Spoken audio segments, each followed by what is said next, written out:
Hello, how's it going, everybody? Welcome to another edition of True Crime with Equine. Welcome. If you cannot tell by my little altar I have going on back here, we are going to talk about witches today. I got my voodoo doll from New Orleans. Got some incense, got a little black cat here. We are going to time travel today back to another place in time, long ago. But this story will feel vaguely familiar to you. We're going to talk about Salem, Massachusetts. Raise your hand if you've been to Salem. We're going to discuss Salem. I have pages and pages of notes. Let's first discuss life back in the day. So the rules amongst the Puritans are you must believe in the devil. If not, then you have considered to reject God. Now you couldn't have any hobbies or activities. You couldn't do anything standoutish.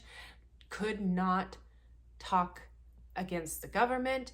There was no separation between church and state. In fact, church ran state. Everything was and ran by the churches. And if you were a woman, you were a very low stature at this time, especially if you were widowed and single. If you were lower class, you weren't important. If you were a slave, a servant, if you were a Native American, you were very low on the totem pole. So basically, unless you were a man, and even in some instances, that even didn't get you anywhere. But if you were a man, you had it made. Anything else, God help you. Let me backtrack a little. White male.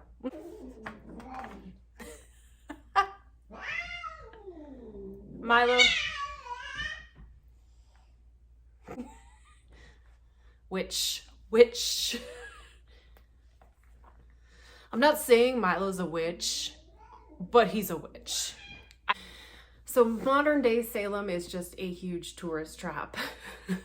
There are walking tours, ghost tours, museums. There's the Salem Witch Museum. There's the witch house. There's cute little restaurants. There's, you name it, they got it. There's the burial point. You can put yourself in little stocks and take pictures.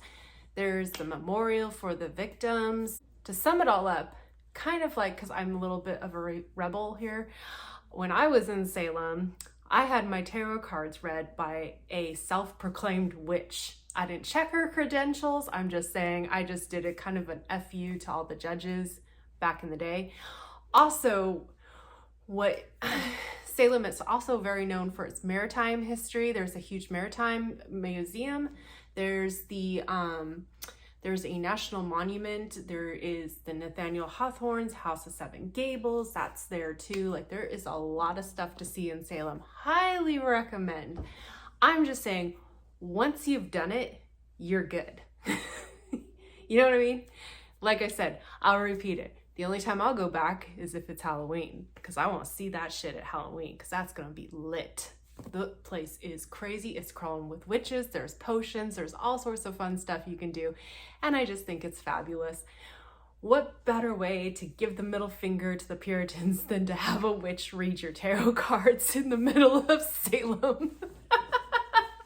I am that bitch, okay? I am petty. I am petty as fuck. She's like, you want your tarot cards read? I'm like, yeah. She was like telling me like, oh, I'm a witch, but oh, you're a witch? Perfect. Yes, definitely. And can I tip you? Now we go back before the, 1692 Salem had no ghost tours. Okay, let's just put that to rest. The Salem witch trials actually weren't the only trials taking place back in that time. This was a widespread epidemic. And what's interesting is by the end of 1692, the government actually tried to cover it up. They literally burned books regarding the Salem witch trials at Harvard Square.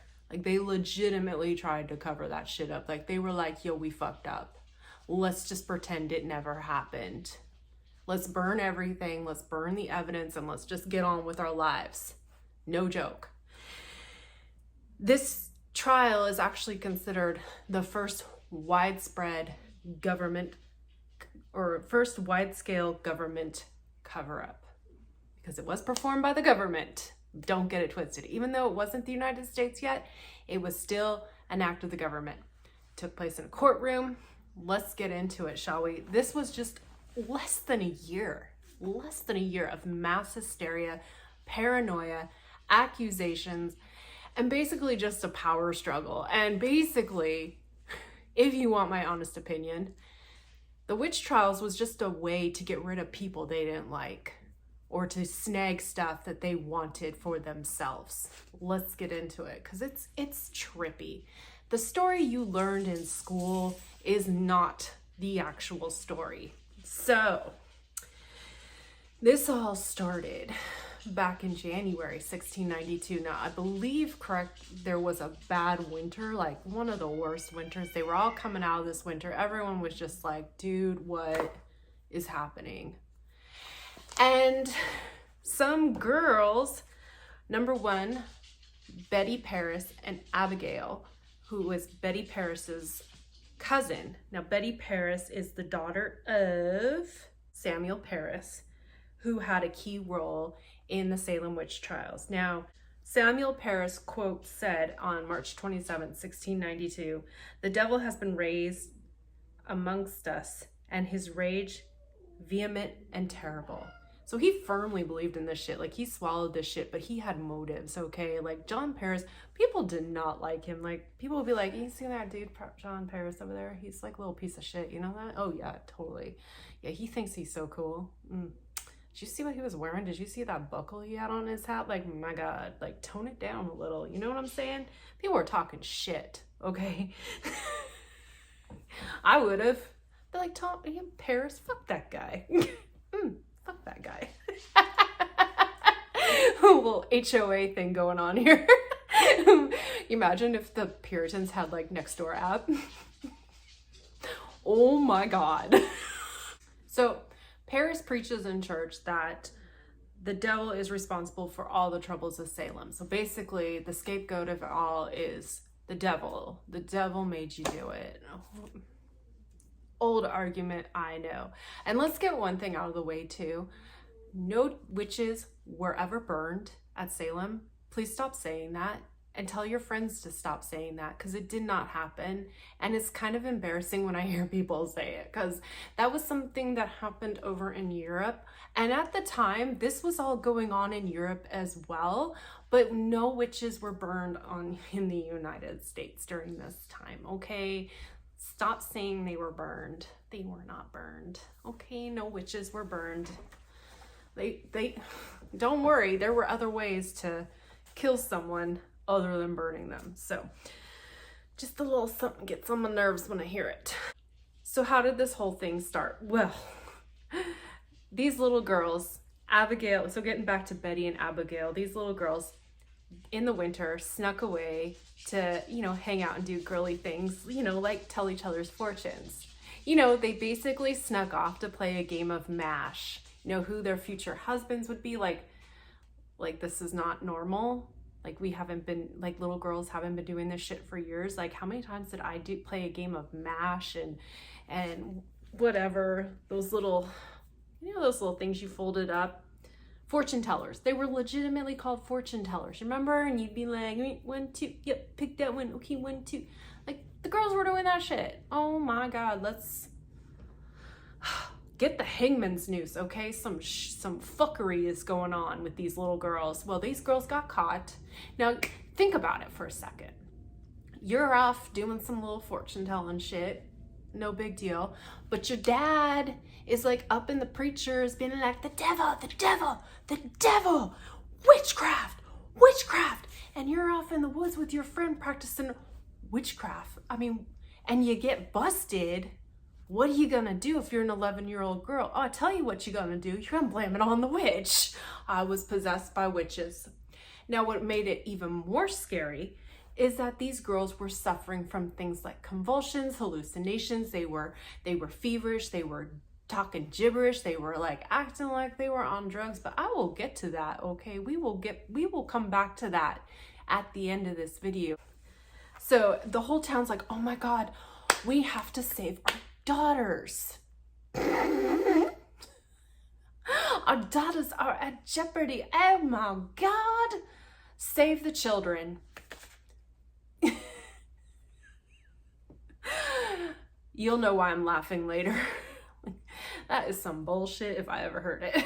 Who was the first person to be accused of witchcraft? Well, give you a hint. She was a female and she was a slave. And she was Parris's slave, Tituba, excuse me, let me not butcher her name. She was accused of witchcraft by the girls.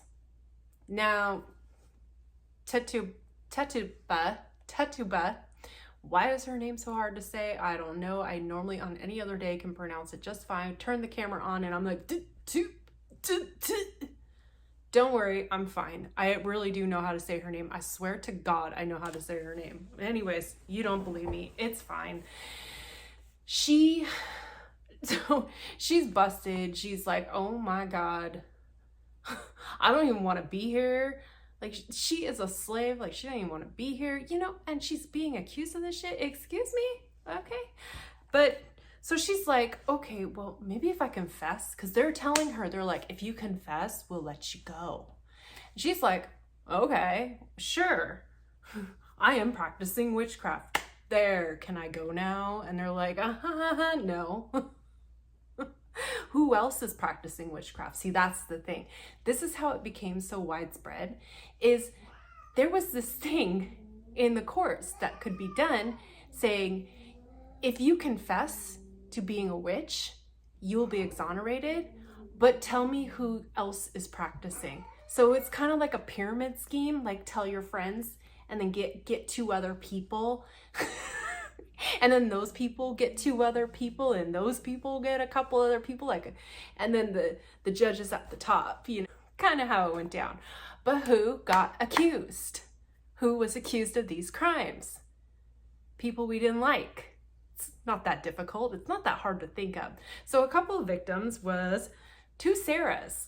Sarah must have been a very popular name back in the day. There was Sarah Good and there was Sarah Osborne. And icing on the cake, Sarah Good's husband, William, was also like, yeah, she's a witch. Yeah, I've seen her. I don't know what Sarah did to deserve that from her husband, but pff, what an asshole. You think you know somebody.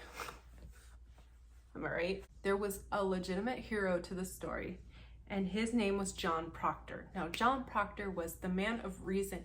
He was like, yo, this is all a bunch of crap. Why are you falling for this? This isn't real. This isn't happening. This isn't, what is going on? Have y'all lost your damn mind? And everybody's like, yeah, we have lost your mind. And, you know, we're concerned because you haven't lost your mind. No, you're a witch too.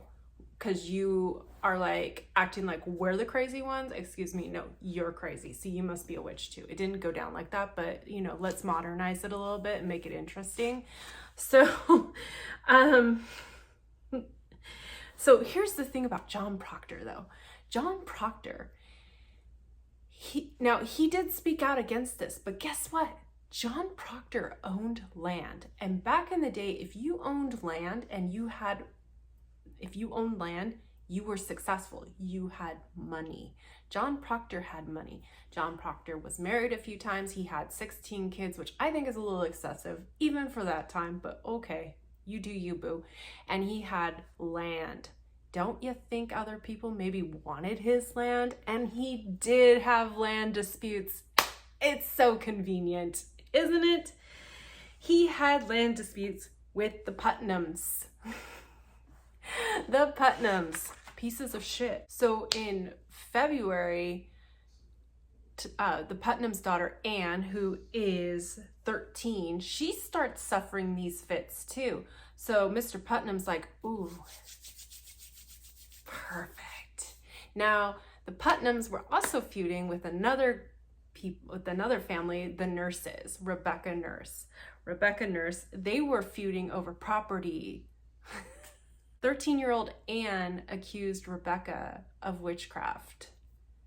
Now, the theory is Mr. Putnam coached Anne into saying that it was Rebecca. So if Rebecca's out of the picture, then I guess the dispute is over and the land is yours. I mean, I guess that happened. Love that for us. Love that journey for you. Proctor was pissed about this whole thing. So we're going back to Proctor. Like, he was pissed. He's like, this is ridiculous, you guys. This is totally ridiculous. And then Mr. Proctor's servant goes into fits. And he's like, oh, hell no. No, you didn't. No, I don't think so. Not today, Satan. And he literally beats her. Like, he says he's trying to beat the devil out of her, but basically that just means he's like beating some sense into her. Like, don't worry, the beating of his servant was totally acceptable back in the day because servants weren't like actually people, I guess, even though they were people. I don't know where they got this idea that some people aren't people and other people are people, but if someone could explain the rules to me, I'd appreciate it, because I'm still confused as to who's a person and who's not a person. But let me tell you, servants weren't actually people. So it was totally acceptable to beat your servants. And he did. Yeah, he did that. He ain't an angel, but he's better than the rest of them. I mean, the bar is really low here with these people in Salem. These people are a bunch of assholes, and the bar is low, okay? So, you know, just take what you can get, okay? Yeah. So, I also want to mention something for those of you who've seen or read The Crucible, which is my least favorite book about the Salem witch trials. I'm just going to be honest. I think that book is... Who wrote that book again? What is his name? Arthur Miller. Arthur Miller. So check this out. Arthur Miller in the book, The Crucible, has the reason that Mr. Proctor gets accused, because he does get accused of being a witch. I mean, the dude has land. He's speaking out. Like, he is a perfect scapegoat. Like, let's eliminate Mr. Proctor and we won't have any problems. And we can carry on with our little witch hunt without Mr. Proctor getting in the way, obviously. And so the thing that Arthur Miller says in his book is that Proctor was having an affair with Abigail Miller, which was not true at all. He was not having an affair. Abigail was 11, Mr. Proctor was 60, and even though I put nothing past Salem, he ain't that nasty, okay? It did not happen. And I love how the Smithsonian quotes that as that was a figment of the 1950s in my 1950s male imagination. I was like, oh, Smithsonian, you're amazing, and I love you for it. Now, he did have an affair with Mary Warren, his servant that he beat. I know it's complicated. But the being beaten thing kind of worked. Like, I guess he literally knocked sense into her, because she ends up going to like the town square or whatever, and she posts this thing and says that basically accusing these girls of faking it, and the girls are like, oh, bitch, hold on a second. I ain't faking nothing. And guess what? You're a witch too. And everybody's like, no, she's a witch too? Oh my God, well, everybody's a witch, I guess. So mind-numbingly stupid and ridiculous, and yet, like, I have no faith in humanity anymore, then and now. What's funny is John and Mary, his wife Mary, are both thrown in prison, or John and Elizabeth and Mary are thrown in prison. Now, John's wife Elizabeth is pregnant, and that actually gets her out of being murdered. Let's just call it what it is, murdered. Which is ironic, because I'll get into that. But so there was a lot of things that happened during these trials that really were not cool, putting it mildly. So number one of the major judges, his name is William Stoughton. William Stoughton is a douchebag. through and through. Complete and total prick. Okay? I go spit on your grave, okay? I mean, I won't. I got better things to do, but... So he was a judge during the trials, and he decided that spectral evidence could be admissible, which spectral evidence was basically that whole pyramid scheme thing. And it's how it got so widespread, and how like people were like, oh, you know that person over in the other town? Yeah, that person's a witch too. And then that person in that town was like, you know that person over up in Marblehead? Yeah, that person's a witch too. And I mean, so I mean, it just became widespread. And Stoughton was just like, all these bitches gonna hang. Fuck them bitches. And you know what? Fuck you too, Mr. Stoughton. So this is admissible, and the church has the church gives them their blessings, like, go right ahead, just do whatever you want, it's cool. And then Mr. Stoughton decides to allow huge crowds at the trials. Huge crowds, which is just, I mean, we do that nowadays, but I mean, his was excessive. And these people were like being examined and all this stuff, and he's just got like onlookers. Just, it's crazy. It's insane. And so this whole thing was like a plague, like a literal plague. And it was just based on nothing. It was baseless, but people would just come up with things, and they would throw it up against the wall and see if it stuck, and they'd be like, oh, it doesn't stick, but it'll work. So like an example of something they would use to find out whether or not you were a witch was called a witch cake. Okay, stay with me here, guys, because this is some crazy fuckery, okay? So a witch cake is actually a witch cake. It has 2 ingredients. Trust me, we're not making this recipe, okay? We are not gonna make it because gross.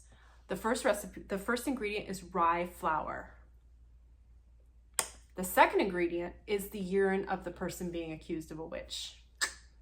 Nothing like a urine cake, am I right? Rye and urine just really seem to, the flavors must really balance each other out, I'm guessing.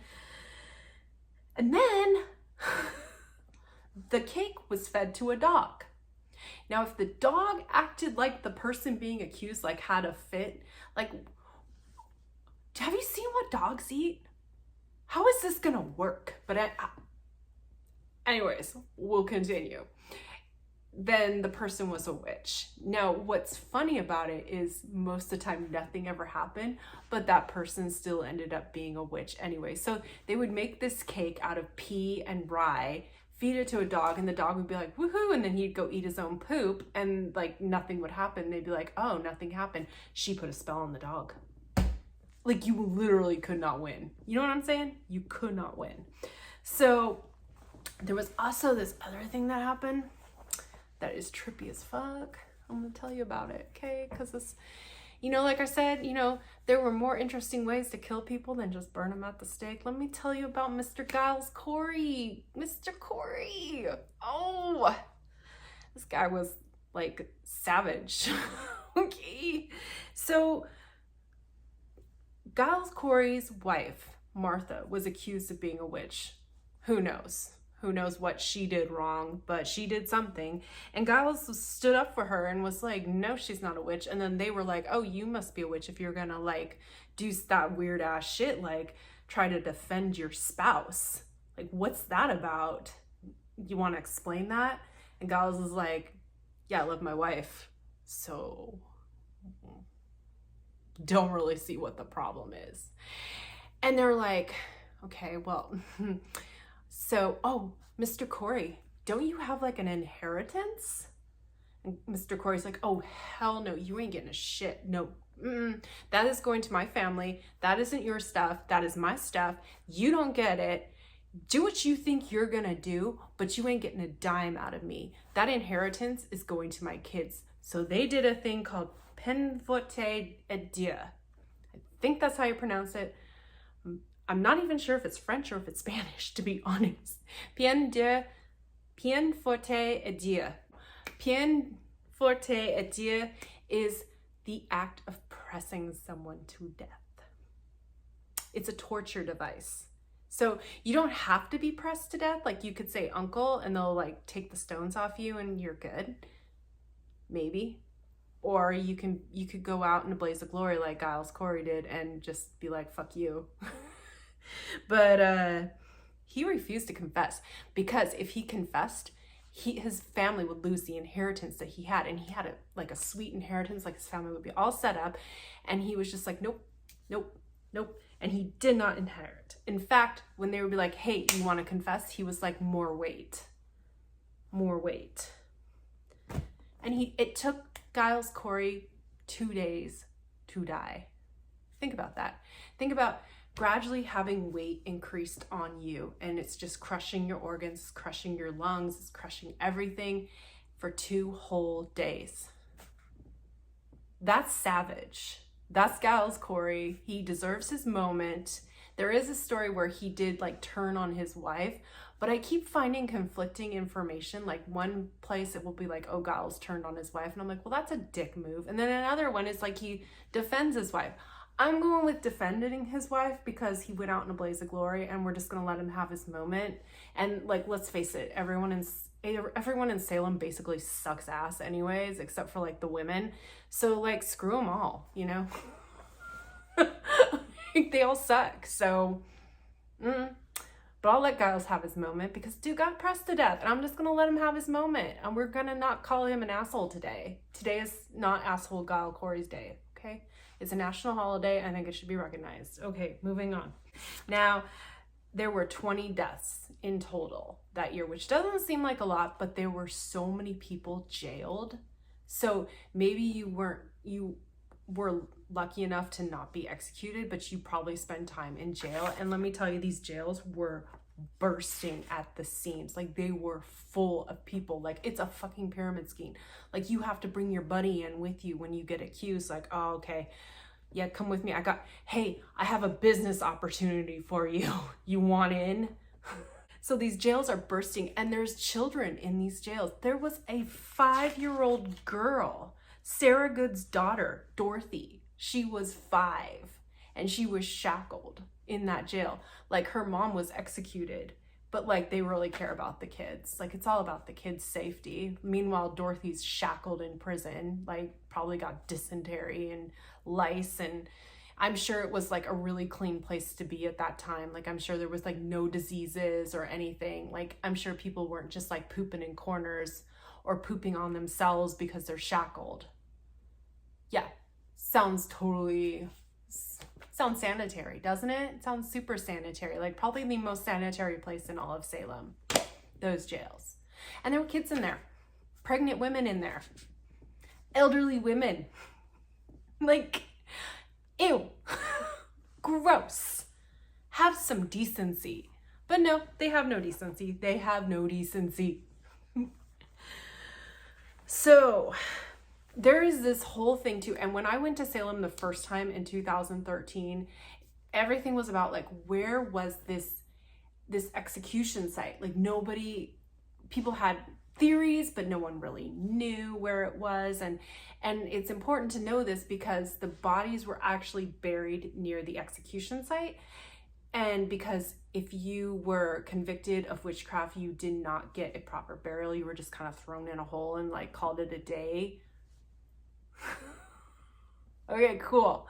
Which is real a slap in the face if you're a Puritan, you know, like if you're like devoutly religious, and a lot of people who were executed were devoutly religious and they were denied this Christian wedding or Christian funeral. Like, fuck you.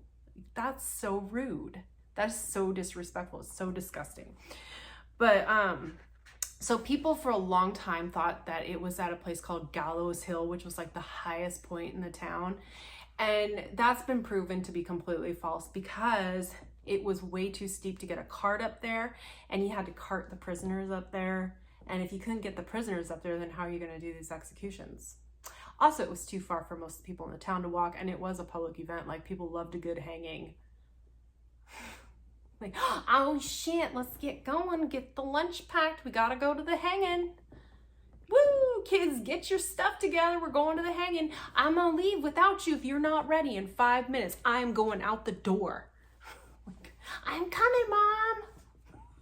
Like, gross. I would say by 2017, I think they've established where the place where it took place, and it was more in town. And they did create a memorial site, and it's like the Proctor Memorial, because of Rebecca Ames, who was also accused of witchcraft. Surprise, surprise, another female accused of witchcraft in Salem. Who knew? And she had a view from jail of the executions, and she described it in a book. It was one of the few books that didn't get burned. Once again, these upstanding citizens burned in Harvard Square. And she described it as the house below the hill.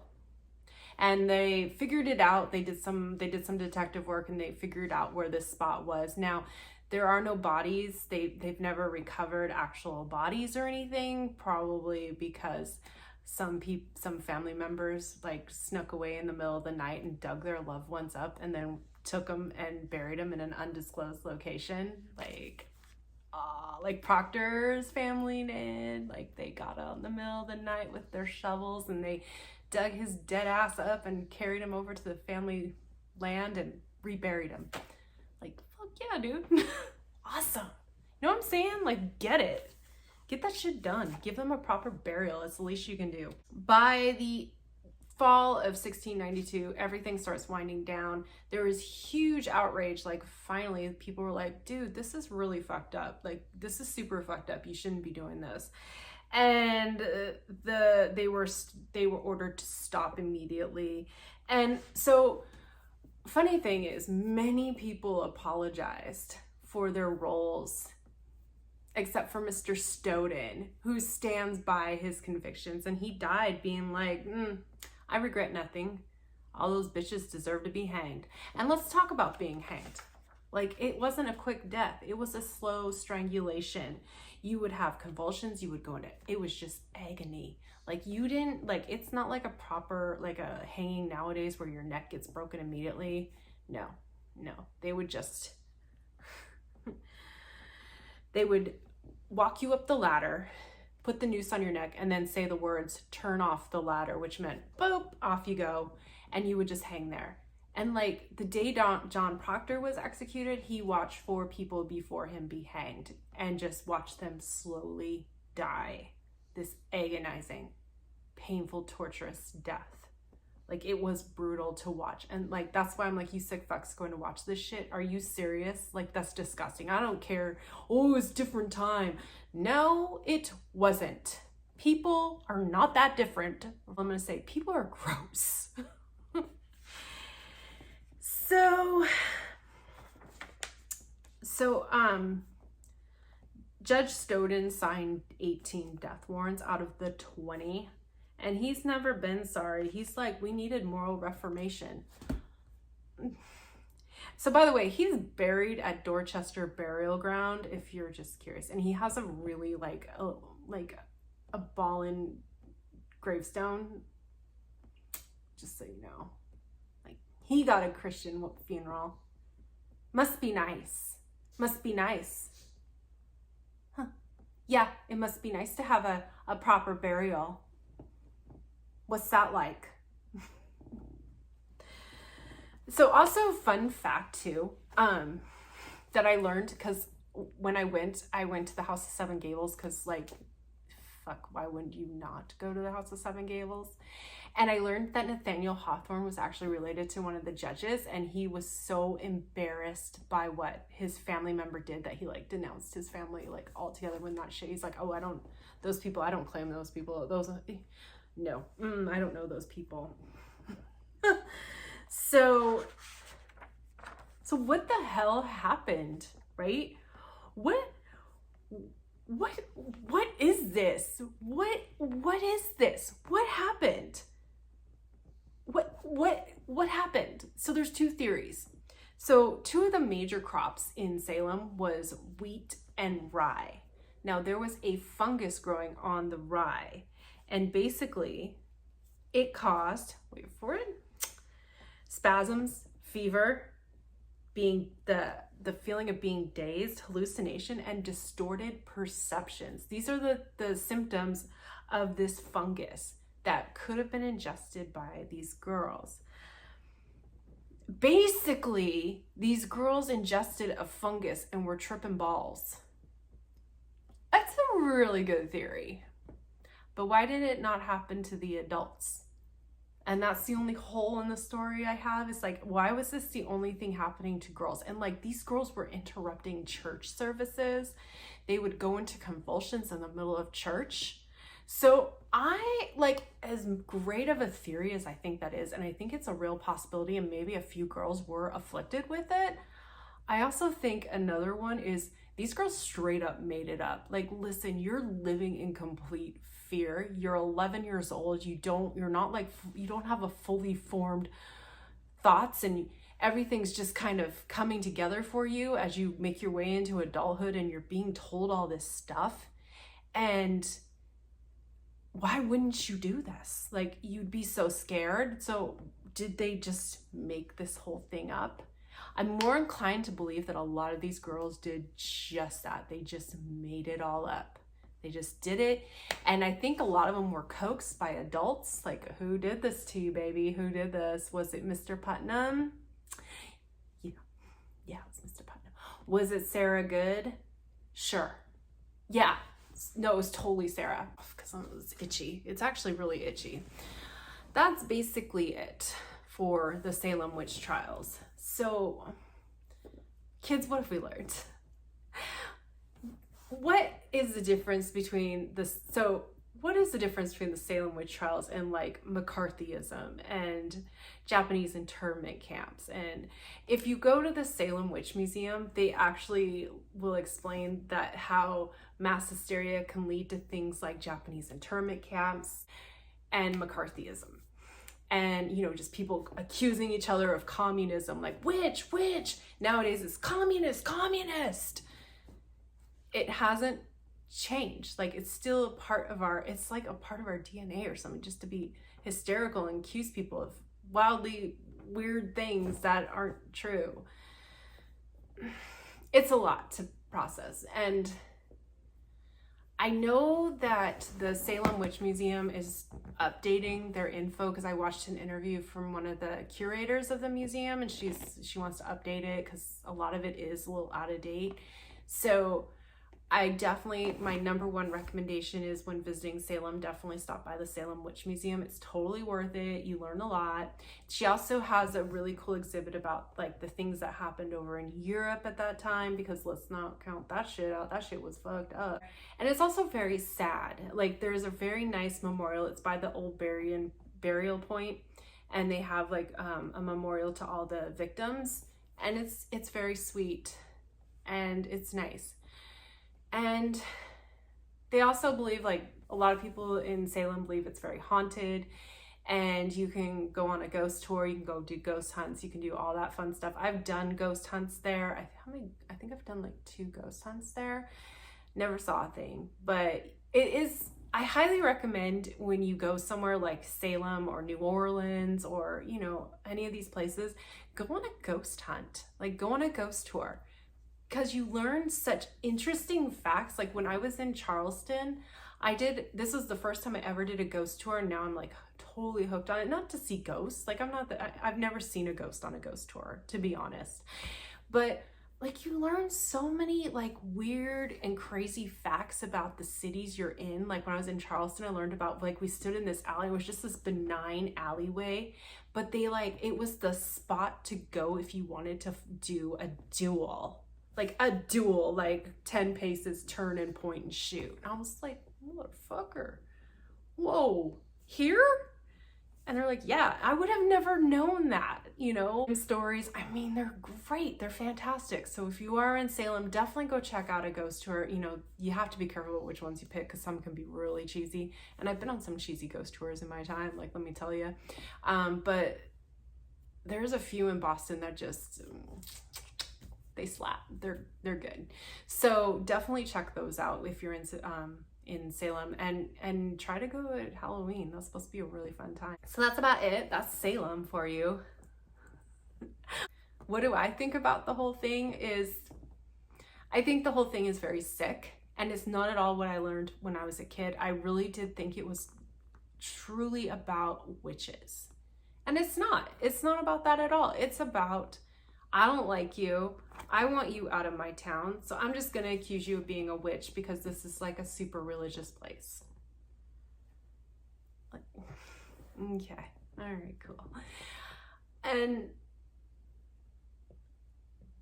there's a lot of places in history that are just low points. You know, growing up in the Pacific Northwest, Japanese internment camps is definitely a low point in Washington State history. Like, we have a huge Washington State Fair every year, and the Washington State Fairgrounds is actually an old Japanese internment camp. And we're all there hanging out, eating cotton candy, going on these crazy ass rides, and eating earthquake burgers and making scones. Like, we all know it. Well, most of us know it, but like, you know, it's a little twisted. And there's just so much of it that I don't know. But Salem is definitely one of those low points in our history. Oh yeah, and then I have this thing that I bought in Salem at the it says made in Salem, Massachusetts. It's so cute. It's a black cat with on a witch hat. Isn't that cute? I think I got it at the Witch Museum.